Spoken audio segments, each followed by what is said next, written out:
Hello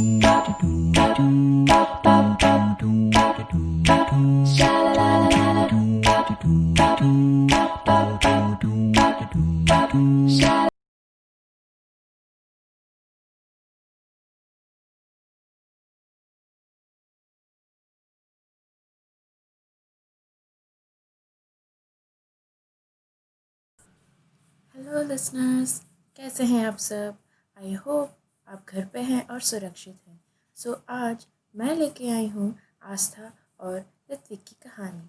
तो चलिए करते हैं सैर कहानियों की दुनिया में। आस्था चैटर्जी एक बेहद ही इंडिपेंडेंट और सेल्फ मेड औरत थी। वो अपने कंपनी में एक काफ़ी अच्छे पोजीशन पे थी। वो एक परफेक्ट एग्जाम्पल थी ब्यूटी विद ब्रेन्स के लिए।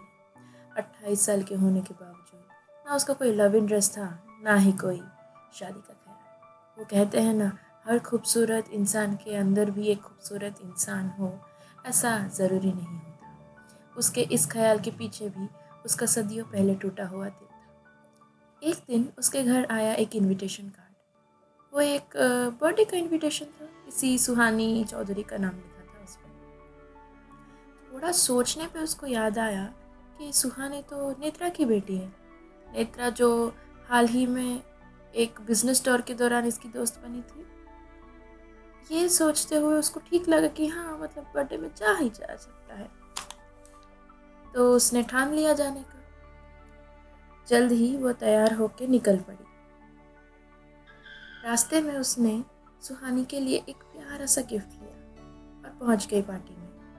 पार्टी में पहुंचते ही थोड़ा इधर उधर ढूंढने के बाद सुहानी दिखी।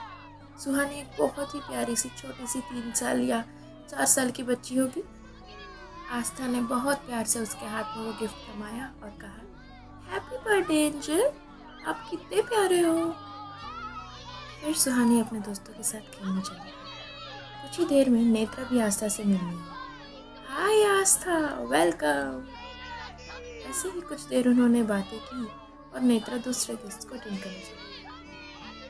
वहाँ बहुत सारे लोग थे, मगर आस्था ज़्यादा किसी को पहचानती नहीं थी। वो एक कोने में खड़े होकर बच्चों को खेलते हुए देख रही। अनजाने में ही उसकी नज़रें एक ऐसी नज़रों से मिली जिन्हें वो पहचानती थी। वो आंखें उस शख्स की थी जो इस पे बहुत सारा प्यार बरसाता था।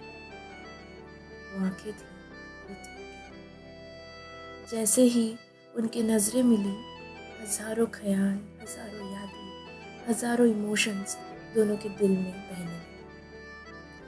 कहीं खुशी थी, कहीं दर्द, तो कहीं छुपा हुआ प्यार जो इतने सालों बाद सांस ले उठा था।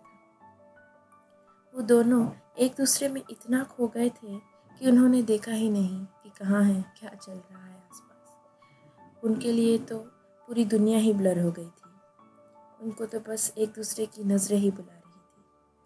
अनजाने में ही उनके कदम एक दूसरे की ओर बढ़ने लगे। बेहद जल्दी वो दोनों एक दूसरे के सामने थे। एक दूसरे को गले लगा के कितना कुछ कहना था उनको एक दूसरे से, वो तो सिर्फ उन्हें ही पता है। ऐसा लग रहा था कि जैसे लम्हा ही थम गया हो उनके लिए। मगर जैसे ही वो एक और कदम आगे बढ़ाने लगे, नेत्रा इनके पास आ गई। उन्होंने अपने दिल में छुपा हुआ प्यार फिर कुछ और देर के लिए पॉज कर लिया। नेत्रा ने ऋत्विक के हाथों में हाथ डालते हुए कहा, अरे आस्था, तुम यहाँ हो? मैं तो तुमको हर जगह ढूंढ रही थी। आस्था ने एक मुस्कुराहट देते हुए हर फीलिंग को छुपा लिया। नेत्रा ने ऋत्विक की तरफ मुड़ते हुए कहा, अरे कोई तो रोक लो। इतने हैंडसम लगोगे ना तो कोई बिलीव नहीं करेगा कि बर्थडे गर्ल के पापा तुम हो। आस्था ये सुनते ही शॉक हो गई। उसने जो सुना उसने भरोसा नहीं कर पा रही थी। पापा? उसने कहा, अरे हाँ, मैं तो तुमको मिलाना ही भूल गई मेरे हस्बैंड से। यह है ऋत्विक चौधरी, मेरे हस्बैंड, सुहानी के पापा। ये सुनते ही मानो आस्था के सर पे पहाड़ टूट पड़ा था। आंसू मानो अभी तूफान के जैसे बह पड़ेंगे। एक छोटी सी गलती, बस एक छोटी सी गलती की वजह से आज उसके सबसे कीमती चीज़ को उसने खो दिया था। अपना प्यार, अपना पहला प्यार। जानना चाहते हो क्या हुआ था? क्यों आज आस्था और ऋत्विक दूर हैं? ज़रूर बताऊंगी, मगर इसके नेक्स्ट पार्ट में। तो सुनने के लिए जल्दी से लाइक एंड सब्सक्राइब कीजिए, और अगर नए हैं तो इस चैनल पे सब्सक्राइब कीजिए, क्योंकि ऐसी ही स्टोरीज़ बहुत जल्द और भी आने वाली हैं। बेल आइकन ज़रूर प्रेस कीजिएगा, क्योंकि जब भी इसका पार्ट 2 आए आपका यूट्यूब आपको बुलाए। सो जल्द ही होगी मुलाकात यहीं चिट चैट स्टोरीज़ पे।